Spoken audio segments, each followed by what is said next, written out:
Gold, trusted gold buyers. మీరు తాకట్టు పెట్టిన బంగారాన్ని విడిపించి ఈ రోజు ఉన్న మార్కెట్ ధరకు కొనబడను.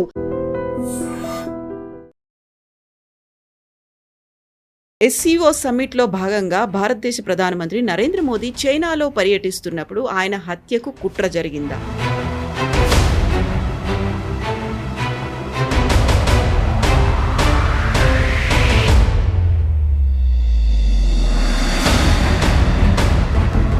ఒక వారం రోజుల నుంచి విపరీతంగా వైరల్ అవుతోంది, సర్క్యులేట్ అవుతోంది.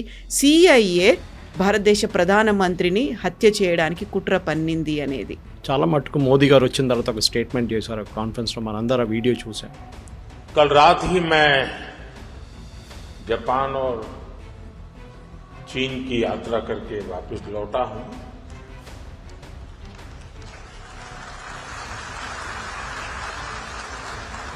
आप गया था इसकी ताली बजा रहे हो, आया हूं इसकी ताली बजा रहे हो.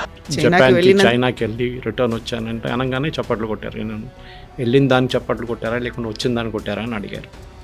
అది చాలా loaded statement.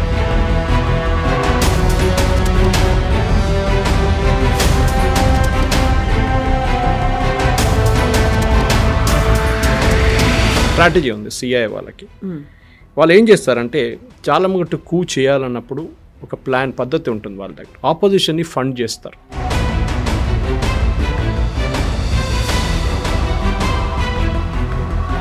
I don't want to destroy his political career అని ట్రంప్ ఒక 15 days బ్యాక్ అన్నారు. వెరీ రీసెంట్గా అన్న కామెంట్ ఏంటంటే he's a killer, tough as hell, he's a nicest guy అంటూ మోదీ గురించి మళ్ళీ చెప్పడం అనేది. జాన్ ఎఫ్ కెనడీ చేసిన ఒక operation, I think it was Guatemala operation. అక్కడ ఒక ప్రెసిడెంట్ని దింపారు, చంపేశారు. He was killed 11 days later.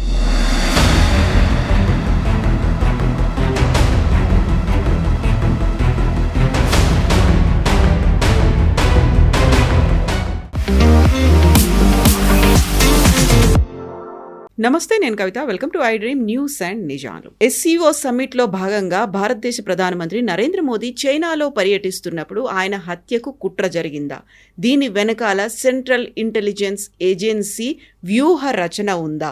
ఈ పథకాన్ని ముందే పసిగట్టినటువంటి రష్యా మోదీని అలర్ట్ చేసిందా? 45 నిమిషాలు కారులో కూర్చొని ఏం మాట్లాడుకున్నారు? CIA ఎందుకని భారతదేశ ప్రధాని హత్యకు వ్యూహ రచన చేసింది? యాక్చువల్గా ఇందులో నిజం ఎంత? మనతో పాటుగా ఉన్నారు సీనియర్ జర్నలిస్ట్ సురేష్ కొచతిల్ గారు. సార్ నమస్తే. ఒక వారం రోజుల నుంచి విపరీతంగా వైరల్ అవుతోంది, సర్క్యులేట్ అవుతోంది. CIA భారతదేశ ప్రధానమంత్రిని హత్య చేయడానికి కుట్ర పన్నింది అనేది. సో ఇందులో నిజం ఎంత ఉందంటారు? ఏం జరిగింది? దీనికి మనకు అక్కడ ఏం జరిగిందో మనకు తెలియదు. చాలా మటుకు మోదీ గారు వచ్చిన తర్వాత ఒక స్టేట్మెంట్ చేశారు కాన్ఫరెన్స్లో, మనందరూ ఆ వీడియో చూసాం. ఆడియన్స్ చప్పట్లు కొట్టారు. మోదీ గారు చెప్పారు, నేను జపాన్కి చైనాకి వెళ్ళి రిటర్న్ వచ్చానంటే అనగానే చప్పట్లు కొట్టారు. నేను వెళ్ళిన దాన్ని చప్పట్లు కొట్టారా లేకుంటే వచ్చిన దాన్ని కొట్టారా అని అడిగారు. అది చాలా లోడెడ్ స్టేట్మెంట్. అది అందరికి చాలామంది అనలైజ్ చేశారు ఆ స్టేట్మెంట్. మోదీ గారు ఫేస్ కూడా అనలైజ్ చేశారు. కొంచెం వరి ఉంది ఆయన ఫేస్ మీద ఆ టైంలో చెప్పినప్పుడు. నవ్వుకుంటా కాదు చెప్పేది, సీరియస్గా ఉండేటువంటి జోవియల్ మూడ్ లేదప్పుడు. లేదు, ఏదో జరిగింది. ఏం జరిగింది మనకు తెలియదు. దాని తర్వాత మనం చూసాం బంగ్లాదేశ్లో ఢాకాలో ఒక సీక్రెట్ సర్వీస్ ఏజెంటో కానీ స్పెషల్ సర్వీసెస్ ఆఫీసర్ ఆయన హోటల్ రూమ్లో చనిపోయారని. నిన్ననే నేను అనేది ఒక అమెరికన్ జర్నల్లో ఆయన డెత్ గురించి ఒక రిపోర్ట్ చదివాను. He died by polonium poisoning. Polonium is a thing that is used by the Americans a lot. వీళ్ళు ఏం చేస్తారంటే అమెరికన్స్ కాకుండా రష్యన్స్ కూడా చాలా మటుకు యూజ్ చేస్తారు. అది ఏంటది అనేది it's like a slow poison. It's actually kind of ఏం చెప్తారు, మన చెర్నోబిల్ కాదు, న్యూక్లియర్ ప్లాంట్స్ యూజ్ చేసే యురేనియం లాంటి దాంట్లో ఒక చిన్న ఫ్యామిలీ పొలోనియం. దీన్ని రష్యన్స్ చాలా మటుకు వాడుకున్నారు ఇది పాయిజనింగ్ చేయడానికి. వాళ్ళ ఏజెంట్స్ వెళ్ళి చాలా కంట్రీస్లో ఆపోజిషన్ లీడర్స్ ఎవరెవరు ఉన్నారో, రష్యా వ్యతిరేకంగా ఎవరెవరు ఉన్నారో వాళ్ళని చంపిన దాంట్లో కూడా యూజ్ చేశారు. Even Israelis have used it. తో ఆయన చనిపోయిన దానికి పోస్ట్ మార్టం రిపోర్ట్ ఇప్పుడు దాకా బయటికి రాలేదు. కానీ అక్కడున్న సోర్సెస్ ఏం చెప్తే ఈ డైడ్ ఆఫ్ పొలోనియం పాయిజన్. ఎందుకంటే అది బాడీలో మీకు ఎక్కువ కనిపించదు, ట్రేసెస్ ఉండవు కొంచెం. ఫర్ ఎగ్జాంపుల్ ఆర్సెనిక్ పాయిజనింగ్ అని చెప్పి చాలా పాత సిస్టమ్ నుంచి ఒక పాయిజనింగ్ ఉంది. అదేం చేస్తారంటే ఫుడ్లో కొంచెం కొంచెం యాడ్ చేసుకుంటూ పోతే లాస్ట్లో మనిషి చనిపోతారు. కానీ మీరు పోస్ట్మార్టం చేస్తే అది ఆర్సెనిక్ అసలు కనిపించదు మీకు బాడీలో. అది ఎట్లా నెయిల్స్లో కనిపిస్తుంది, హెయిర్లో కనిపిస్తుంది, అక్కడ ఆ ట్రేసెస్ అక్కడే ఉంటుంది అనమాట. ఈ కేసులో కూడా అదే జరిగింది. ఏం జరిగింది, దానికి దీనికి కనెక్షన్ ఉందా అంటే చైనా ఎక్కడ ఉంది, బంగ్లాదేశ్ ఎక్కడ ఉంది, ఎందుకు జరిగిందని మనకు తెలియదు. కానీ ఆయన చనిపోయిన తర్వాత అమెరికన్ ఎంబసీ రియాక్షన్ చూడాల్సింది. ఢాకాలో వాళ్ళు ఆ ఫ్లోర్ మొత్తం సీల్ చేసేసారు, ఎవరిని రానియలేదు, బంగ్లాదేశ్ పోలీస్ని ఎవరిని. బాడీ డైరెక్ట్గా తీసుకెళ్ళిపోయారు without any local postmortem, no local formalities, nothing. అక్కడే మనకు చాలా డౌట్ వస్తుంది, ఎందుకు ఎంత సీక్రెట్గా ఎందుకు చేశారని చెప్పి. అసలు అమెరికన్ అక్కడ ఎందుకున్నాడు అనేది. సో మోదీ గారు చెప్పిన మాటకి మోదీ గారు దానికన్నా ఎక్కువ, నేను ట్రంప్ స్టేట్మెంట్ ఒకటి మీకు ఐ రీడ్ అవుట్ స్పెసిఫిక్లీ. ఇది ట్రంప్ 16th అక్టోబర్కి చేసిన ఒక statement. I'm reading from times of India. Trump ఏం చెప్పారంటే, మోదీ గారి గురించి మాట్లాడుతూ he doesn't want to destroy his political career అన్నారు మోదీ గారిది. Is a great friend but I don't want to destroy his political career. ఎందుకు, ఏంటి ఆ స్టేట్మెంట్, అది చాలా ఇంపార్టెంట్.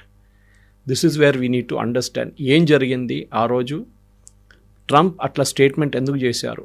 మోదీ గారు మంచి మనిషి, చాలా ఫ్రెండ్లీ మనిషి, but I don't want to destroy his political career. So ఇప్పుడు I don't want to destroy his political career అనేది ఒక పాజిటివ్ యాంగిల్లో తీసుకోవచ్చా, లేకుంటే ఆయన కూడా గివింగ్ ఎనీ ఇండికేషన్ అనుకోవాలా? ఐ డోంట్ వాంట్ టు అన్నారు, దే డోంట్ వాంట్ టు అని చెప్పలేదు. ఓ ఓకే, వాళ్ళు వాళ్ళ పని చేసుకుంటారు, నేను నా పని నేను. I don't want to destroy his పని. నేను కావాలంటే మోదీ పొలిటికల్ కెరియర్ డెస్ట్రాయ్ చేయగలను అని చెప్పి, that is the meaning of it. So మనం దానికి వెళ్ళే ముందు సిఐఏ గురించి మాట్లాడాలి మనం. ఎందుకంటే ఇదంతా జరుగుతున్నది చాలా మట్టుకు 1960s నుంచి 1950s నుంచే తీసుకోవచ్చు. సిఐఏ పుట్టినప్పటి నుంచి సిఐఏ వాళ్ళ ఆపరేషన్స్ లోకం అన్ని ఏజెన్సీస్ చేస్తారండి. మన రా చేస్తారు, MI5 చేస్తారు, బ్రిటిష్ వాళ్ళు FSB రష్యన్ ఏజెన్సీ చేస్తారు. చాలా మట్టుకు సీక్రెట్ సర్వీస్ ఏజెన్సీ వాళ్ళ పని ఇది. They will keep doing things like this. ఇప్పుడు బంగ్లాదేశ్లో 71 వార్లో చాలా మట్టుకు మనం కూడా ముక్తి బాహినికి ట్రైనింగ్ ఇచ్చింది అంతా మన వైపు నుంచే జరిగింది. అంత ఆ టైంలో రా అంత యాక్టివ్ లేదు, అప్పుడే ఫామ్ అయింది కొంచెం. ఆర్&C హెడ్ ఫామ్ రా ఇందిరాగాంధీ టైంలో. కానీ దాని తర్వాత రా చేసిన చాలా ఆపరేషన్స్ ఉన్నాయి, మనకు తెలిసింది. అది సెషైల్స్లో ఒక కూ జరిగితే దాన్ని వెళ్ళి ఇండియన్ ఆర్మీని పంపించి, స్పెషల్ ఫోర్సెస్ పంపించి అక్కడ దాన్ని కూ నాపాం మనం. సేమ్ థింగ్ విత్ మాల్డీవ్స్లో ఒక ప్రాబ్లం జరిగితే దీనికన్నా ముందున్న ప్రెసిడెంట్, దట్ ఈస్ వై మనకు నేవల్ షిప్, మనకు ఆర్మీ కంటింజెంట్ అక్కడ ఉంది మాల్డీవ్స్లో ఇప్పుడు కూడా, టు మేక్ షూర్ దట్ వాళ్ళు ఎవరు వచ్చి అక్కడ ఇంకో కూ జరగకుండా చూసుకోవాలి. ఈ కూ అనే వర్డ్కి ఒక మీనింగ్ కూడా ఉంది. It's I think it's a French word if I'm not mistaken. That means a punch in the face. అంటే ఒక మనిషిని కింద పడాలంటే పంచ్ కొడితే కింద పడిపోతాడు. The same thing with regime change. ఇప్పుడు ఆర్మీ కూ వింటాం మనం, పొలిటికల్ కూస్ వింటాం. దీనికి అన్నిటికీ ఒక హిస్టరీ ఉంది. I think one of the best example ఇది చేసేది వీళ్ళు 4-5 వేస్లో చేస్తారు కవిత గారు. ఐ మీన్ వీళ్ళకి స్ట్రాటజీ ఉంది సిఐఏ వాళ్ళకి. వాళ్ళు ఏం చేస్తారంటే చాలా మటుకు కూ చేయాలన్నప్పుడు ఒక ప్లాన్ పద్ధతి ఉంటుంది వాళ్ళ దగ్గర. ఆ పద్ధతులు మనం అనలైజ్ చేద్దాం, ఎందుకంటే నేను దాన్ని బట్టి కొంచెం రీసెర్చ్ కూడా చేశాను. ఓకే. సో బేసిక్లీ వీళ్ళు ఏం చేస్తారంటే ఫస్ట్ ఆపోజిషన్ని ఫండ్ చేస్తారు. ఓకే, ఇది జరిగింది వియట్నాంలో, ఇది జరిగింది బంగ్లాదేశ్లో, ఇది జరిగింది మన నేపాల్లో. అది కాకుండా మనం చూసాం మిడిల్ ఈస్ట్లో కూడా చాలా మటుకు అక్కడ కొన్ని రెవల్యూషన్ తీసుకురావడానికి ట్రై చేస్తారు వీళ్ళు. పూల పేర్లన్నీ పెట్టుకొని చేశారు రెవల్యూషన్ కొన్ని ఉన్నాయి అక్కడ. జాస్మిన్ రెవల్యూషన్, ఆ రెవల్యూషన్, ఈ రెవల్యూషన్. సిఐ వాళ్ళు ఏం చేస్తారంటే ఆపోజిషన్ని ఫండ్ చేస్తారు. ఇప్పుడు మరి మీరు అడగవచ్చు, రాహుల్ గాంధీ స్టేట్మెంట్లు ఏంటి, ఇట్లా చేస్తున్నాడు స్టేట్మెంట్లు ఎందుకు? మనం దాన్ని లైట్గా తీసుకుంటాం, కాదు, దాని వెనక ఒక ప్యాటర్న్ ఉంది. కాంగ్రెస్కి ఫండింగ్ చాలా తక్కువ ఇప్పుడు మనం చూసాం. అంటే అఫీషియల్ ఫండింగ్ వాళ్ళకి 2 ATMలు ఉన్నాయి ఇప్పుడు. ఒకటి కర్ణాటక ATM, ఒకటి తెలంగాణ ATM. హిమాచల్ ప్రదేశ్లో డబ్బులు ఏం లేవు ఎక్కువ. ఈ 2 రాజ్యాల నుంచే money is going to Delhi. Funding జరుగుతుంది. అది ఎవరినైనా ఉండొచ్చు. రేపు ఫర్ ఎగ్జాంపుల్ సమాజ్వాదీ పార్టీ ఉండొచ్చు, అది కాకుండా AIUDF అస్సాంలో వాళ్ళు కూడా ఫండ్ చేస్తారు చాలా మటుకు. మన దగ్గర ఉన్న IUML ఇండియన్ యూనియన్ ముస్లిం లీగ్ కేరళలో వాళ్ళకు కూడా ఫండింగ్ వస్తుంది. ఎన్నో సోర్సెస్ నుంచి వస్తుంది. మీరు అన్నీ లీగల్ కావాలని లేదు, లీగల్ ఫండింగ్ ఉండే మన దగ్గర. ఎలక్ట్రల్ బాండ్స్ అని పెట్టినప్పుడు లీగల్గా ఫండ్ చేయొచ్చు మీరు. దాన్ని సుప్రీంకోర్టు కొట్టిపడేశారు ఇల్లీగల్ అని చెప్పి. ఇప్పుడు ఏమవుతుంది, మళ్ళీ క్యాష్ మొదలైంది. Cash donations. So funding the opposition. So అది ఎగ్జాంపుల్ మనం చాలా మటుకు ఇవ్వచ్చు, ఎందుకంటే ఇట్లాంటి పనులు చేసేటవాళ్ళు చాలామంది ఉన్నారు. That they will do the dirty work for the government అన్నమాట. సో ఈ పద్ధతిలోనే చేసిన దానికి ఒక ఎగ్జాంపుల్స్ నేను కొన్ని మీకు ఇస్తాను. ఎందుకంటే మనం ఎప్పుడు అనుకుంటాం వియట్నాం గురించి మాట్లాడుతున్నాడు, మనందరికీ తెలిసింది వియట్నాంలో ఏం జరిగింది అనేది. వియట్నాంలో యుఎస్కి అక్కడ ఒక రెజ్యూమ్ చేంజ్ కావాలండే. నార్త్ వియట్నాం ఏమో కమ్యూనిస్ట్ హోల్డ్లో ఉండే, సౌత్ వియట్నాంలో ఒక జనరల్ ఉన్నారు హూ వాజ్ ఇన్ కంట్రోల్. ఈ జనరల్కి డబ్బులు ఇచ్చి, అక్కడున్న అపోజిషన్కి డబ్బులు ఇచ్చి వీళ్ళు వ్యతిరేకంగా నార్త్లో ఉన్న ఆ గవర్నమెంట్ని కింద దింపేశారు. దాని తర్వాత వీళ్ళేమనుకున్నారు, స్టేబుల్ అయిపోతుంది అనుకున్నారు. రెజ్యూమ్ స్టేబుల్ కాలేదు, మొత్తం గందరగోళం అయిపోయింది. దాని తర్వాత వీ ఆల్ నో వియట్నాంలో ఏం జరిగింది. 20 సంవత్సరాలు దాని తర్వాత అక్కడ జరిగిన గెరిలా వార్, లాస్ట్లో యూఎస్ అక్కడి నుంచి పారిపోవాల్సి వచ్చింది. ఇది వాళ్ళు చేస్తారనమాట. రెజ్యూమ్ చేంజ్లో ఫస్ట్ స్ట్రాటజీ అమెరికన్స్ ఇదే. ఇది కాకుండా కూడా వాళ్ళు చాలా మటుకు next is killing the leader, second strategy. This is from official classified declassified documents of CI గురించి నేను రీసెర్చ్ చేసినప్పుడు వచ్చిన డీటెయిల్స్ అనమాట. కిల్లింగ్ ద లీడర్ కాంగోలో చేశారు వాళ్ళు. ఏం చేస్తారంటే వాళ్ళు డైరెక్ట్ చేయకుండా ఇండైరెక్ట్గా ఒక టీంని పంపించి, లేకుంటే అక్కడ లోకల్గా ఉన్న టీంని పంపించి వాళ్ళు they will kill the leader. ఇది గదాఫీ మీద కూడా చేశారు. తర్వాత Gaddafi was killed in an operation like this. Saddam Hussein direct kill చేయలేదు, వాళ్ళు క్యాప్చర్ చేసి తర్వాత చంపారు. ఈ రెజ్యూమ్ చేంజ్లో second option is kill the leader. నాకు ఇక్కడే మీరు మోదీ గారి గురించి మాట్లాడుతున్నప్పుడు కనెక్షన్ వస్తుంది. మీరు మోదీ గారిని దింపలేరు, ప్రొటెస్ట్తో ఏం చేయలేరు, రాహుల్ గాంధీ ఓట్ చోరీ అది ఇది రైటింగ్ ఇన్ ద స్ట్రీట్స్ అన్నీ చేయమంటారు, అది జరగట్లేదు. ఇన్ఫ్యాక్ట్ మీరు చూస్తుంటారు 4-5 రోజుల ముందు బీబీసీ ఒక ఆర్టికల్ పబ్లిష్ చేశారు, వీడియోగా వచ్చింది వాళ్ళ దాంట్లో. Why Indian Gen X is not hitting the streets. మన దగ్గర ఉన్న యంగ్స్టర్స్ నేపాల్ లాగానో బంగ్లాదేశ్ లాగానో రోడ్ మీదకి ఎందుకు దిగట్లేదు? Why are they not rioting? Exact words. ఎందుకు వాళ్ళు రైట్ చేయట్లేదు స్ట్రీట్స్కి వెళ్ళి? ఆలోచించండి. They are encouraging rioting. మీరు ఎందుకు చేయట్లేదని అడుగుతున్నారు ఇండియన్ యంగ్స్టర్స్ దగ్గర. ఎందుకు చేయాలండి? ఇక్కడ అంతా బాగానే ఉంది కదా, ప్రాబ్లం ఏం లేదు కదా. అంటే మోదీ గవర్నమెంట్ని దింపడానికి యూజ్ చేసే స్ట్రాటజీ. నేను దానికి వస్తున్నాను మీ దగ్గర. That is another strategy which this fellows use just destroy the economy. మూడో కాన్సెప్ట్. ఇదేం చేస్తారంటే వీళ్ళు షాడ్ అనే కంట్రీ ఉండే ఆఫ్రికాలో, వాళ్ళకి ఇది చేశారు. చిలీ చేశారు. చిలీలో కూడా they destroyed the entire economy. Your talking 1950s. చాలా పెద్ద స్టోరీ. నేను అది మా యాక్చువల్లీ యూ షుడ్ డూ ఒక సిరీస్ చేయాలి మీరు దీని గురించి. ఎందుకంటే ఇట్లాంటి కూజ్ ఒక్కొక్క కంట్రీలో ఎట్లా చేశారని చెప్పి చాలా బాగా ఎగ్జాంపుల్స్ ఉన్నాయి. గౌతమేలా ఫర్ ఎగ్జాంపుల్, అక్కడ ఒక బనానా ట్రేడ్ ఉండే. లోకల్ అమెరికన్స్ ఆ బనానా ట్రేడ్ కంట్రోల్ చేస్తున్నారు. అమెరికా నుంచి ఉన్న ట్రేడర్స్, ఫార్మర్స్. అక్కడ ఒక కొత్త గవర్నమెంట్ వచ్చి వీళ్ళ అమెరికన్ అందరిని బయటపడేద్దాం అనుకుంటే దే ఫండెడ్ దిస్ అమెరికన్ గై. బయట నుంచి ట్రూప్స్ తీసుకొచ్చి ఈ ఉన్న డెమోక్రటిక్ ఎలక్టెడ్ ప్రెసిడెంట్ని బయటకు పంపేసి they took over the entire thing. This American guy became the president. Very రీసెంట్గా బంగ్లాదేశ్లో కూడా అయింది కదా, షేక్ హసీనాని దించేసి మహమ్మద్ యూనుస్ వచ్చాడు. దాని వెనకాల కూడా ఉందా ఇలాంటిది ఏదైనా జరిగిందా? డెఫినెట్గా, దాంట్లో డౌటే లేదు. మనకు ఎందుకు డౌట్ ఉండాలండి? There is a clear pattern. ఎందుకంటే ఈ ప్యాటర్న్ అన్న క్లాసిఫైడ్ డాక్యుమెంట్స్ గురించి మాట్లాడు. ఏదో మనకు ఇక్కడి నుంచి వచ్చిన డాక్యుమెంట్స్ కాదు. I'm reading from classified documents. Okay, classified documents రాసిన స్టోరీ ఇది సిఐ గురించి. మోస్ట్ ఆపరేషన్ స్టార్ట్ అయినప్పుడు నుంచి అంటే ఒకటి రూజ్వెల్ట్ టైం నుంచి స్టార్ట్ అయింది, నెక్స్ట్ కెనడీ టైం నుంచి. ఇన్ఫ్యాక్ట్ మీరు కొన్ని వీడియోస్ ఉన్నాయి, దాంట్లో ఒబామా ఈజ్ ఓపెన్లీ అడ్మిటింగ్ ఇరాన్లో మేము ఏం చేసామని చెప్పేసి, that we funded and we over through a democratic elected government in Iran. This is before Shah of Iran. So ఆ స్టోరీ ఇంకోటి ఉంది, నేను చెప్తాను మీకు. సో మనం we were at destroy the economy.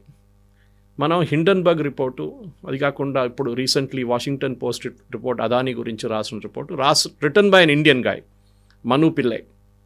ఆయన Wire leftist, 100% leftist, Wire Quint అన్నిటికీ రాస్తాడు. లాస్ట్ టైం హిండన్బర్గ్ రిపోర్ట్ వచ్చినా కూడా ఈయనే రాసిండు. తర్వాత సుప్రీంకోర్టు అడిగారు ప్రూఫ్, సెబీ అడిగినప్పుడు ఇవ్వలేదు, ప్రూఫ్ లేదన్నారు. ప్రూఫ్ లేకుండా చేసిన రిపోర్ట్. తర్వాత హిండన్బర్గ్ కంపెనీ బంద్ అయిపోయింది. We all know that it was setup only to destroy the Indian economy. So ఏమవుతుంది ఇప్పుడు? అదానీ స్టాకులు పడిపోయినాయి అనుకోండి, ఎల్ఐసి స్టాకులు పడిపోతే చాలా మటుకు మన స్టాక్ మార్కెట్ పడిపోతుంది. So you destroy the economy. So first one is funding the opposition, రెండోది ఏమో కేయాస్ క్రియేట్ చేయడం, that is killing the leader. Third is destroy the economy. నాలుగవది which is happening in India big time, by the media. మీడియాని కొనుక్కోండి. మన దాంట్లో quint, scroll, wire, caravan ఇట్లా చాలా ఉన్నాయి, న్యూస్ మినిట్, ఇట్లాంటి న్యూస్ క్లిక్ని అయితే బంద్ చేసి పడేశారు గవర్నమెంటే, చైనా నుంచి ఫండింగ్ తీసుకుంటున్నారని చెప్పి. ఈ చాలా మట్టుకు ఆర్గనైజేషన్స్ని మీడియా కొనుక్కుంటారు వీళ్ళు ఫస్ట్ ఏం చేస్తారంటే వీళ్ళకి వాళ్ళ దగ్గర ఉన్న major journalist Rana Ayub for example, anti Modi daily, ఆమె మోదీ గారిని ఎప్పటి నుంచో, ఇప్పుడు కాదు, గుజరాత్ టైం నుంచి తిట్టుకుంటే లాస్ట్ సుప్రీంకోర్టు కూడా ఆమె మీద ఫైన్ వేసింది, that your bringing a fake stories అని చెప్పి. రానా అయూబ్కి స్కాలర్షిప్ ఇస్తారు కొలంబియా యూనివర్సిటీలో, which is a leftist den. Scholarship ఇచ్చి 1 year 2 year అక్కడ అకాడమిక్ థింగ్, దాంతోపాటు 4 అవార్డులు 3-4 అవార్డులు ఇచ్చేస్తారు. ఇప్పుడు recently Pulitzer prize, which is the best prize for journalism and photo journalism, నా ఫేస్బుక్లో నేను పోస్ట్ చేస్తాను దాని లింక్. పులిట్జర్ వాళ్ళు లిస్ట్ పెట్టారు, నామినేటెడ్ ఫ్రమ్ వాషింగ్టన్ పోస్ట్. 7 స్టోరీలు for Pulitzer prize from Washington Post, 7 స్టోరీలు అగేన్స్ట్ ఇండియా, మోదీ వ్యతిరేకంగా, హిందూ వ్యతిరేకంగా, ఆర్ఎస్ఎస్ వ్యతిరేకంగా 7 స్టోరీలు, all 7 written by Indians and nominated for Pulitzer prizes. ఇప్పుడు దాంట్లో ఒక్కటైనా వచ్చింది అనుకోండి, వీళ్ళు పెద్ద డ్రామా చేస్తారు ఇండియాలో, చూడండి పులిట్జర్ ప్రైజ్ వచ్చింది, this is what it is అని. Already Rana Ayyub has started. వీళ్ళ పని ఇది, వీళ్ళకి ఫండింగ్ చేస్తారు totally. This guy Ravi Nair which I spoke, he is also same character. ఈ రిపోర్ట్ రాసింది అదానీ గురించి, ప్రూఫ్ ఏం లేదు, ఒట్టిగా హవాలో మాట్లాడుతున్నారు అంతే.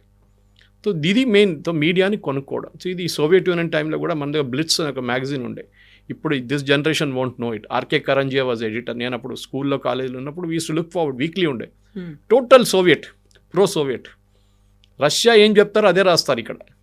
అట్ దట్ టైం మీకు గుర్తుంటుంది Kavitha garu, KGB made a statement, తర్వాత కేజీబీ మిట్లోకిన్ ఆర్కైవ్స్ అనే ఒక స్టోరీ ఉంది, మీరు అది you should read it. Mitrokhin was one of the spies of Russia, MI6 spy ఉండే, రష్యన్ ఉండే, బట్ ఈ was spying for Russia and MI5ని రిపోర్ట్ చేస్తుంది, బ్రిటిష్ స్పై ఏజెన్సీ. ఒకరోజు ఈ disappeared from Russia. That story is there in Tashkent files. Tashkent files సినిమాలో మీకు కనిపిస్తుంది, కానీ రెండు సూట్ కేసులు తీసుకొని is walking towards the British embassy. మిట్రోకిన్ ఆర్కైవ్స్లో క్లియర్గా రాశారు, ఇందిరాగాంధీ క్యాబినెట్లో 6 మంది మినిస్టర్లు, cabinet ministers wear under the payroll of KGB పేరోల్లో ఉన్నారు వాళ్ళు. కేజీబీ నెలకు వాళ్ళకి లక్షల డబ్బులు ఇస్తారు. క్యాబినెట్ మీటింగ్లో డిసిషన్ తీసుకోగానే మాస్కోకి తెలిసిపోతుంది. That time it was Soviet union, USSR. So అక్కడ ఏం జరుగుతుందో బ్రెజ్నవ్ కానివ్వండి, ఎవరైనా కానివ్వండి, ఆ టైంలో వాళ్ళకి ఇమ్మీడియట్గా సోవియట్ యూనియన్కి ఇక్కడ ఇండియన్ క్యాబినెట్లో ఏం డిస్కస్ చేస్తారో అది మీటింగ్ వచ్చేస్తుంది. సో అదొక way of doing it. So by the మీడియాని కొనుక్కొని న్యూస్ కన్సిస్టెంట్గా మోదీ గారు వ్యతిరేకంగా రాయడం. చైనాలో ఏదో ఒక కాన్ఫరెన్స్ జరిగితే దాని 4 పేజ్ సప్లిమెంట్ ఇక్కడ పబ్లిష్ అవుతుంది. And N. Ram, Narasimhan Ram already is admitted that is a cardhold member of the Communist Party of India. ఇండియాలో కార్డోల్డ్ మెంబర్ అన. It's very clear. రఫాల్ వచ్చినప్పుడు మీకు గుర్తుంటుంది, రఫాల్ గురించి కథలు రాసిన మంచి నరసింహన్ రావు. తర్వాత మనకందరూ తెలిసింది supreme court pulled him up for cropping the main part of the file and saying you put fake news again. మీరు కావాలని చెప్పి రఫాల్ని ఆపడానికి ట్రై చేశారు, ఎందుకంటే చైనాకి రఫాల్ వస్తే చైనాకి ఇంపాక్ట్ ఉంటుంది. So they don't want రఫాల్ to come. అది చాలా మటుకున్నాయి అట్లాంటి ఇన్సిడెన్సెస్. మీరు హిందువులు అనలైజ్ చేసుకుంటూ పోతే ఈ పబ్లికేషన్స్ని యూజ్ చేస్తారు వీళ్ళు to create a media story against Modi. ఇప్పుడు latest is Indian Express 2 editions ఉన్నాయి ఇప్పుడు, ఒకటి నార్త్ ఒకటి సౌత్. రామ్నాథ్ గోయన్కా గారు యాంటీ ఎస్టాబ్లిష్మెంట్ గురించి ఇందిరాగాంధీ వ్యతిరేకంగా రాసిన పేపర్ ఇప్పుడు రోజు పొద్దున దేయంగానే మోదీ గారిని తిడతారు. కేరళలో ఉన్న ఛానల్స్ చూడండి, ఎక్సెప్ట్ ఫర్ జనం టీవీ, మిగతా అందరూ anti Modi. Same with every other channel. ఇక్కడ అంతా లేదనుకోండి, తెలుగులో ఇట్స్ లోకల్ పాలిటిక్స్ ఎక్కువ ఉంటుంది, కానీ అక్కడ దే టార్గెట్ మోదీ డైరెక్ట్లీ. ఎందుకంటే ముస్లిం ఓట్లు, క్రిస్టియన్ ఓట్లు, అసలు ముస్లిం ఓట్లు రావనుకోండి, క్రిస్టియన్ ఓట్స్ రాకూడదని ట్రై చేస్తారు చాలా మటుకు. మిజోరాంలో ఏదైనా, మణిపూర్లో ఏదైనా జరిగితే అది పెద్ద గొడవ, ఛత్తీస్గఢ్లో నన్స్ మీద అటాక్ చేస్తే పెద్ద గొడవ. అదే టైంలో మిగతా ఎక్కడైనా హిందువుల మీద దాడి చేస్తే అసలు మాట్లాడరు.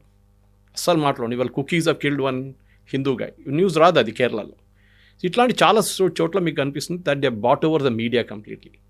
ఒకసారి మీరు మీడియాని కొనుక్కుంటే మీరు ఇన్ఫ్లుయెన్స్ చేయవచ్చు. ఇప్పుడు చాలామంది నాకు ఫోన్ చేసి అడుగుతారు, లేకుంటే మెసేజ్, సురేష్ గారు ఈ న్యూస్ కరెక్టా అని అడుగుతారు. మళ్ళీ నేను ఎక్స్ప్లెయిన్ చేయాల్సి వస్తుంది, వాళ్ళు కాదు బాబు ఇది తప్పు ఉంది, లేదు సార్ అంతా చాలా వైరల్గా నడుస్తుంది మీడియాలో అంటే చెప్తాను. That is idea behind it, to make it viral అన్నమాట. సో నేను 4 ఇన్స్టెన్సెస్ మీకు ఇచ్చాను. So I have given you instances of funding the opposition, అదొకటి. బంగ్లాదేశ్ లాంటి, నేపాల్ లాంటి చేసిన దాంట్లో killing the leader, destroying the economy, 4 media take over. లాస్ట్లో చాలా ఇంపార్టెంట్ మీరు అడిగిన ప్రశ్నకి, creating the chaos. Bangladesh, Nepal, Iran చాలా చోట్ల ఏం చేస్తారంటే Iranian revolution, Sri Lanka to a certain extent, ఎందుకంటే అక్కడ లోకల్ కోపం చాలా ఉండేది, ఎందుకంటే కరప్షన్ చాలా ఎక్కువ ఉండే అక్కడ. ఇప్పుడు చూడండి, ఇప్పుడు వచ్చిన government is a leftist government. And Trump or CIA will never ఎప్పుడు అలో చేయరు ఒక లెఫ్టిస్ట్ గవర్నమెంట్. కమ్యూనిస్ట్ గవర్నమెంట్ రానియరు వాళ్ళు. కానీ ఇప్పుడు ఎలక్షన్ గెలిచిందేమో ఇట్స్ కమ్యూనిస్ట్ గవర్నమెంట్. కానీ ఇండియాతో చాలా ఫ్రెండ్లీగా ఉన్నారు. మొన్న వాళ్ళ ప్రధానమంత్రి కూడా ఇండియాకి వచ్చారు, మీరు చూస్తుంటారు. She came to India, she came to Delhi, met Modiji and all. In fact she is a student of Hindu college in Delhi. ఆమె అక్కడ చదివిందనమాట. సో చాలా మటుకు షీ ఆల్సో సెడ్ మనం కోఆపరేషన్ చేసుకోవాలి, ఎస్పెషల్లీ ఎడ్యుకేషన్ సెక్టర్లో చాలా. Sri Lanka is not a case, but Bangladesh yes hard core CIA operation. అది ఎందుకు చేశారు కూడా ఎవరికి తెలియదు. This is one secret of CIA operation. మీరు ఎందుకు చేస్తున్నారని ఎవరికి తెలియదు, ఎవరు చేపిస్తున్నారో ఎవరికి తెలియదు. ఇట్ ఆల్ స్టార్ట్స్ ఒక టెక్స్ట్ బుక్ కేసు అనమాట. ఇది ఒక ప్యాటర్న్ ఉంది, వాళ్ళ దగ్గర ఫైల్ ఉంటుంది. ఆ ఫైల్ తీసి ఇట్లా చేయాలి, ఈ లీడర్కి డబ్బులు ఇవ్వాలి, ఇడికేయాలి, గొడవ చేపియాలి, ఆర్మీని కొంచెం కొనుక్కోవాలి, ఆర్మీని పక్కన జరపాలి, పోలీసు వాళ్ళని పక్కన జరపాలి, వాడు ఎక్కడ తగలబెడతాడు తగలబెట్టి. నేపాల్లో ట్రై చేశారు, కానీ నేపాల్ ఏమైందంటే అక్కడున్న లోకల్ పాపులేషన్, అక్కడ చేసిన వాళ్ళు కాదు, local population were in support of the king. మాకు రాజు కావాలి, మాకు మొనార్కీ కావాలని చెప్పి ప్రొటెస్ట్ కూడా చేశారు 1 year బిఫోర్. వాళ్ళు వ్యతిరేకంగా రాగానే అక్కడున్న లోకల్ పోలీస్ బికెమ్ స్ట్రిక్ట్. దాని తర్వాత ఒక్కొక్కడు ఎవరోడు అక్కడ తగలబెట్టాడు, ఏం చేశాడు, బస్సు కానివ్వండి, నేపాల్ పార్లమెంట్ కానివ్వండి, కొంతమంది చంపిన అందరినీ ఇప్పుడు లోపలేసుకున్నారు. ఆల్మోస్ట్ 250 నుంచి 260 మంది ఇప్పుడు జైల్లో ఉన్నారు, ఎవరెవరు ఆ రోజు గొడవ చేసిన వాళ్ళు. సో నేపాల్లో దానికోసం చూడండి, రెజీమ్ చేంజ్ జరగలేదు. గవర్నమెంట్ రిజైన్ చేసి కొత్త గవర్నమెంట్ వచ్చేసారు అంతే. But no regime change technically has happen. US కాదు, కానీ ఎస్ అక్కడ కూడా ట్రై చేశారు, there is no doubt in that అనమాట. కానీ రియాక్షన్ టైం బాగుండే and they really work done. Even Sri Lanka also, Sri Lanka కూడా జరిగింది. నేను ఒక ఎగ్జాంపుల్ ఇస్తాను కవిత గారు. ఇరాన్లో ఇప్పుడున్న అయతోలాస్ రూల్ చేస్తున్నారు, మొత్తం థియోక్రటిక్ స్టేట్ నడుస్తుంది, యాంటీ యుఎస్. మనం ఎప్పుడు ఆలోచించాల్సిందంటే ఎందుకు వీళ్ళకి ఎంత కోపం యుఎస్ వ్యతిరేకంగా. డెత్ టు అమెరికా అంటారు పొద్దున్న లేవగానే, కొమెనీస్ కానీ ఎవరైనా ఖమనేని వీళ్ళందరూ. డెత్ టు అమెరికా స్టార్ట్ అయిందంటే వీళ్ళ దగ్గర ఒక ప్రధానమంత్రి ఉండే, మొహమ్మద్ మొసజే, 1951 to 53. ఇరాన్లో డెమోక్రటిక్లీ ఎలెక్టెడ్ గవర్నమెంట్ ప్రైమ్ మినిస్టర్ ఈయన. కానీ ఈయనేం చేశారంటే అక్కడ రాగానే ఈ సిఐఏ వాళ్ళు MI6కి ఈయనకు నచ్చదు. ఈయనేం చేశారు, అక్కడున్న కొన్ని oil companies, British oil companies ఉండే అప్పుడు ఇరాన్లో, ఇరానియన్ లోకల్ కంపెనీస్ ఎవరు లేరు. బ్రిటిష్ వాళ్ళు వచ్చి ఇక్కడ డిగ్ చేసి ఆయిల్ తీసుకెళ్ళిపోతున్నారు. These are talking early 50s. అప్పుడు ఇంకా ఆయిల్ ఇండస్ట్రీ డెవలప్ అవుతుంది సౌదీ అరేబియాలో కూడా. అప్పుడే వాళ్ళకు ఆయిల్ దొరికింది, అక్కడ కనిపిస్తుంది ఆయిల్ ఉందని చెప్పి ప్రాస్పెక్ట్ చేశారు వాళ్ళు. చేశారు వీళ్ళు. ఒక బ్రిటిష్ పెట్రోలియం అని ఇప్పుడున్న కంపెనీది ఒక పేరెంట్ కంపెనీ ఉండే అప్పుడు ఇరాన్లో. ఆ కంపెనీ వాళ్ళు ఇట్లనే ఆయిల్ తీసుకెళ్ళిపోతే this president Mossadegh came and said, how can you do this, మాది కదా ప్రాపర్టీ, మా ఆయిల్, మా ల్యాండ్, మీరు ఎట్లా చేస్తారంటే ఆయన్ని దింపాలి. సో ఏం చేశారు, ఈయన పైన ఒక ఆయన ఉన్నారు, ఎవరు, షా ఆఫ్ ఇరాన్, ఆయన రెజ్వా పెహ్ల్వి అనే పేరు. He was a king of Iran. Okay. ఆయన్ని తీసుకొచ్చి అక్కడ గొడవ చేయించి మొత్తం స్ట్రీట్లంతా రైటింగ్ చేయించి ఈ ప్రెసిడెంట్ని కింద దింపిన తర్వాత ఆయన్ని హౌస్ అరెస్ట్లో పెట్టారు. First 2 years he was under solitary confinement. దాని తర్వాత చనిపోయిన దాకా ఆయన పాప హౌస్ అరెస్ట్లో ఉన్నారు ఆయన. This guy became Shah of Iran, Pahlavi. And మనకు అందరు తెలిసింది 79లో ఈ ఖమేనీ వచ్చిన తర్వాత ఖొమేనీ వచ్చి వీళ్ళని కిందకి దింపి అమెరికన్ ఎంబసీ క్యాప్చర్ చేసి జిమ్మీ కార్టర్ టైంలో లాస్ట్లో ఒక పెద్ద నెగోసియేషన్ జరిపి చాలామంది పొలిటికల్ ప్రిజనర్స్ రిలీజ్ చేసిన తర్వాత వీళ్ళు కూడా రిలీజ్ చేశారు, అమెరికన్ ఎంబసీ స్టాఫ్ని కూడా. అది పెద్ద స్టోరీ, ఇంకో స్టోరీ ఉందన్నమాట ఇరాన్లో ఏం జరిగింది ఆ రోజు అనేది. కానీ ఇదన్నీ మనం చూసుకుంటూ వస్తున్నాయి. మన మెయిన్ థింగ్ ఏంటంటే ఈ అమెరికాలో జరిగే ఈ అమెరికా చేస్తున్నటువంటి కుట్ర పనులు చాలా మట్టుకు ఇట్ ఈస్ ఆల్ ప్లాన్డ్. మనం అనుకుంటుంది ఏం ప్లాన్డ్ కాదని చెప్పేసి. మీరు ఆలోచించండి, ఇప్పుడున్న ఇరానియన్ రెజీమ్, ఖొమేనీ, ఇది థియోక్రటిక్ స్టేట్, ఖమేనీ వాళ్ళ ఫస్ట్ ఖొమేనీ ఉండే. ఖొమేనీ కన్నా ముందు ఖసేనీ అని చెప్పి ఒక స్పీకర్ ఉండే ఇరానియన్ పార్లమెంట్లో, when Mossadegh was the prime minister. ఆయన్ని ఫండ్ చేశారు అమెరికా. ఓకే. షా ఆఫ్ ఇరాన్లో ఇరాన్ ఈయన దింపడానికి. తర్వాత ఆయన లాస్ట్లో భస్మాసుర్ లాగా తయారై ఆయన ఖొమేనీ నెక్స్ట్ ఈ బికేమ్ ద నెక్స్ట్ ఖొమేనీ. దాని తర్వాత ఖమేనీ వచ్చింది. దాని తర్వాత మొత్తం ఇరాన్ థియోక్రటిక్ స్టేట్ అయిపోయింది. ఇప్పుడు కూడా డెత్ టు అమెరికా అంటారు వాళ్ళు. ఇట్లా చాలా ఎగ్జాంపుల్స్ ఉన్నాయి కవిత గారు. మీరు చెప్పుకుంటూ పోతే Guatemala for example, banana republic చెప్పాం మనం. అది కాకుండా ఆయిల్ చాలా బిజినెస్ ఉండే. వెనుజువేలాలో సేమ్ ప్రాబ్లమ్ అరోస్. చాడ్లో, లిబియాలో వెపన్స్ ఆఫ్ మాస్ డిస్ట్రక్షన్ చెప్పి ఇరాన్లో వెళ్ళారు, ఇరాక్లో వెళ్ళారు, అక్కడేం జరగలేదు. ఎవ్రీ కంట్రీ ఎక్కడెక్కడ అమెరికాకి వాళ్ళకి ఎస్ మ్యాన్ అని లేరో వాళ్ళ మీద చేస్తారు. Excellent example is Afghanistan. Afghanistan 70s, early 70s, 60s, 70s నుంచే సోవియట్ ఇన్ఫ్లుయెన్స్లో వచ్చింది అది చాలా మటుకు. By 80s it became a Soviet colony. అప్పుడు ఏం చేశారు అమెరికా, సోవియట్స్ వచ్చి అక్కడ కూర్చున్నారు. This is the hey days of communism గురించి అనమాట. అంటే అమెరికా ఒకవైపు, రష్యా ఒకవైపు, యుఎస్ఎస్ఆర్ ఒకవైపు.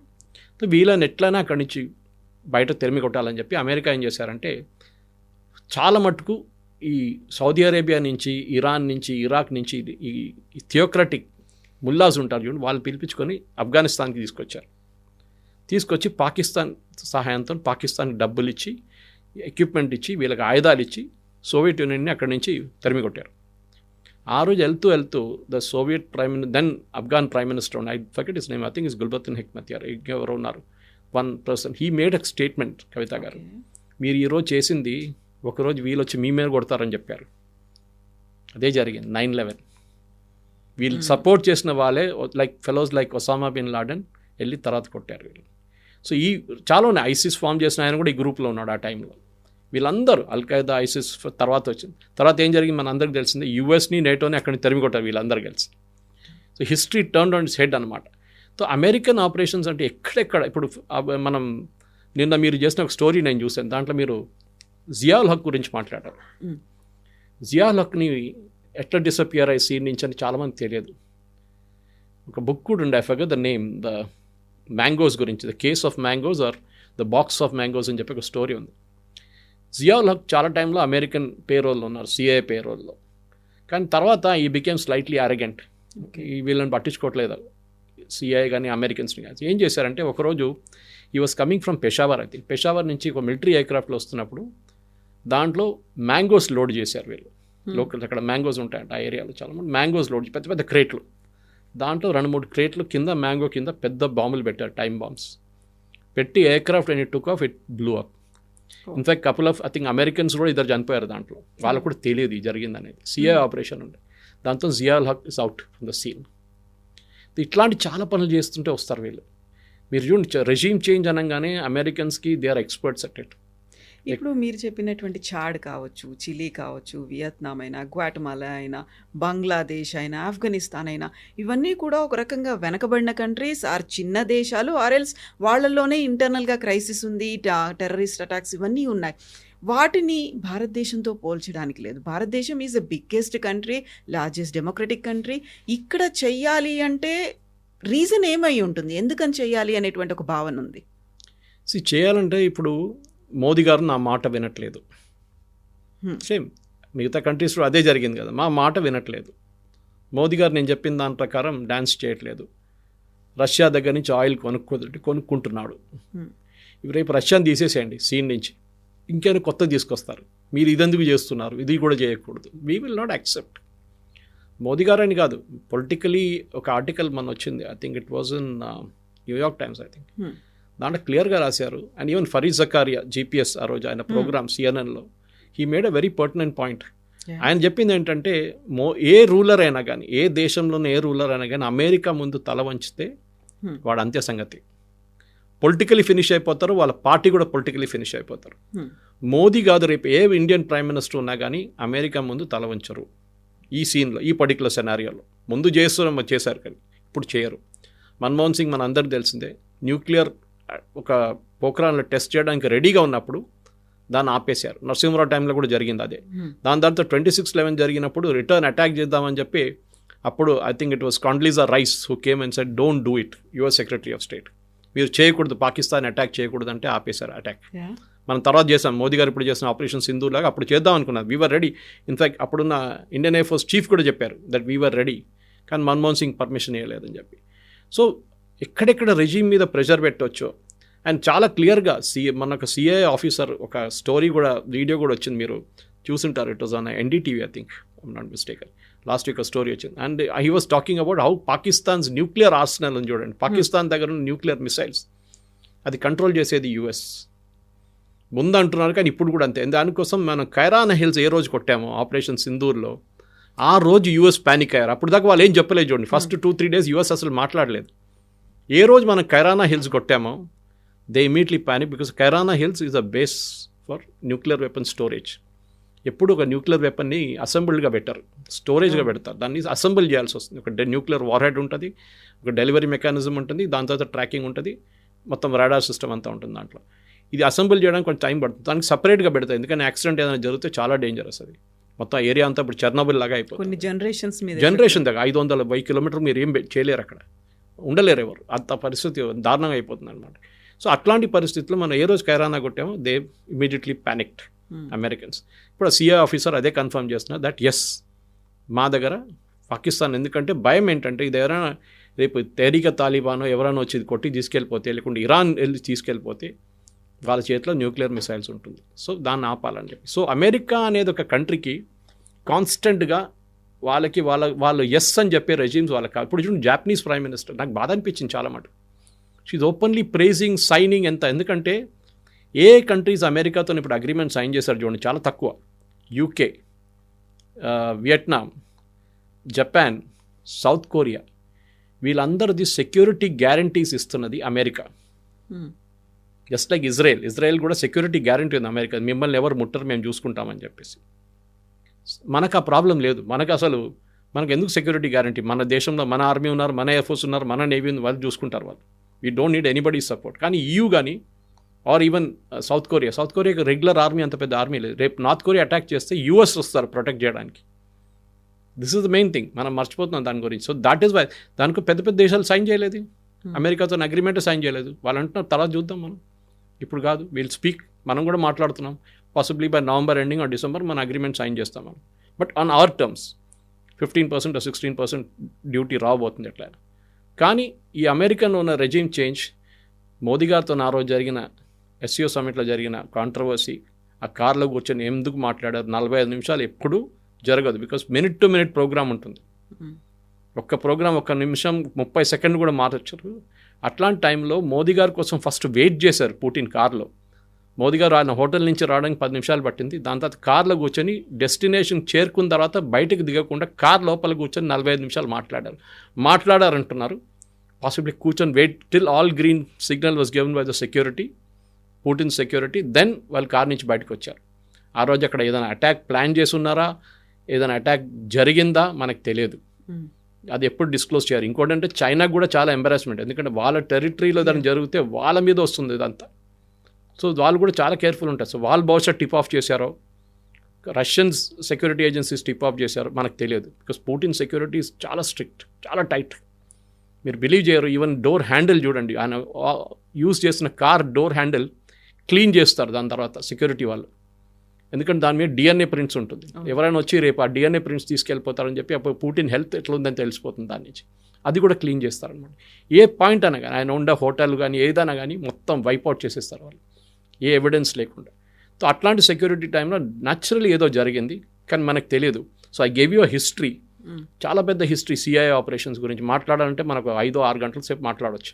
అంత పెద్ద స్టోరీ ఉంది, ఒక్కొక్క రీజన్లో ఏమేమి చేశారు వాళ్ళు. ఇప్పుడు కూడా చేస్తున్నారు, రేపు కూడా చేస్తారు మరి. But at the same time మీరు ఇంటర్వ్యూ స్టార్టింగ్లో చెప్పినట్టుగా I don't want to destroy his political career అని ట్రంప్ ఒక 15 days బ్యాక్ అన్నారు. వెరీ రీసెంట్గా అన్న కామెంట్ ఏంటంటే he's a killer, tough as hell, he's a nicest guy అంటూ మోదీ గురించి మళ్ళీ చెప్పడం అనేది, అంటే ఒక పాజిటివ్ యాంగిల్ అనే చూపిస్తున్నాడు, ఆయన్ని ప్రైజ్ చేస్తున్నాడు. ఒక టఫ్ గై అంటున్నాడు, నైసెస్ట్ గై అంటున్నాడు, ఒక కిల్లర్ అంటున్నాడు. At the same time CIA తన పనులు చేసుకుంటోంది. ఎస్, ఇప్పుడు మనం చాలా మటుకు నేను చెప్పాను రూజ్వెల్ట్ టైం నుంచి స్టార్ట్ అయింది. జాన్ ఎఫ్ కెనడీ చేసిన ఒక operation, I think it was Guatemala operation. అక్కడ ఒక ప్రెసిడెంట్ని దింపారు, చంపేశారు. He was killed 11 days later. John F కెనడీని చంపేశారు. ఆ కాంట్రవర్సీ ఇప్పుడు కూడా నడుస్తుంది. లీ హార్వీ ఆస్వాల్డ్ చంపారా? ఎందుకంటే పోస్ట్మార్టం రిపోర్ట్లో ఏం చెప్పిందంటే ముందుటి నుంచి వచ్చిన ఒక బుల్లెట్ ఆయన తాకింది, ఆ బుల్లెట్తో ఆయన చనిపోయారని చెప్పారు. But Lee Harvey Oswald sitting in library behind, అక్కడి నుంచి టెలిస్కోపిక్ గన్తో షూట్ చేశారు. ఆ బుల్లెట్ కూడా ఎంటర్ అయింది, కానీ that did not result in his death అని చెప్పి పోస్ట్మార్టం రిపోర్ట్లో వచ్చింది. కానీ ఫ్రంట్ నుంచి ఎవరు కొట్టారు అనేది వాళ్ళ దాకా ప్రూఫ్ లేదు. బికాజ్ అప్పుడు రూమర్ ఏముండంటే కెనడీకి CIకి అసలు పడదు, చాలా డిఫరెన్స్ ఒపీనియన్ ఉండే చాలా మటుకు. బే ఆఫ్ పిగ్స్ తర్వాత క్యూబాలో జరిగిన కాంట్రవర్సీ, క్యూబన్ మిసైల్ క్రైసిస్ గురించి చాలా మటుకు there was a huge difference between Kennedy and CIA. దానికోసం కెనడీ డెత్ ఇవాళ కూడా మిస్టరీగా ఉంది, మిగిలిపోయినాయి. ఆ ఫ్యామిలీ కూడా అంతే, మీరు చూస్తుంటారు. దాని తర్వాత వాళ్ళ ఫ్యామిలీలో చాలా మటుకు ట్రాజడీస్ జరిగింది. చిప్పకోడికి ఇన్సిడెంట్ కానీ మిగతా అన్ని ఇన్సిడెంట్స్ చాలా ట్రాజడీస్ ఫ్యామిలీలో జరిగింది. కానీ కెనడీ డెత్ కూడా ఆ తర్వాత చాలా మటుకు ఎంత పవర్ఫుల్ ఉన్నారంటే CIA, that they were literally ruling that time. 60s 70sలో ఈ కమ్యూనిజంని ఎట్లైనా తూడ్చి దాన్ని ఫినిష్ చేసేసాలే, రష్యా ఉండకూడదు అంటే యుఎస్ఎస్ఆర్ ఉండకూడదు అని చెప్పేసి చేసిన క్యాంపెయిన్ అది. ట్రంప్ చెప్తారు డెఫినెట్గా, he will use words, twist words అన్నీ చేస్తారు. ఎందుకంటే ఆయన ఈరోజు పిల్లి తెల్లదని చెప్తారు, రేపు నల్లదని చెప్తాడు, అంతే ట్రంప్ స్ట్రాటజీ అది.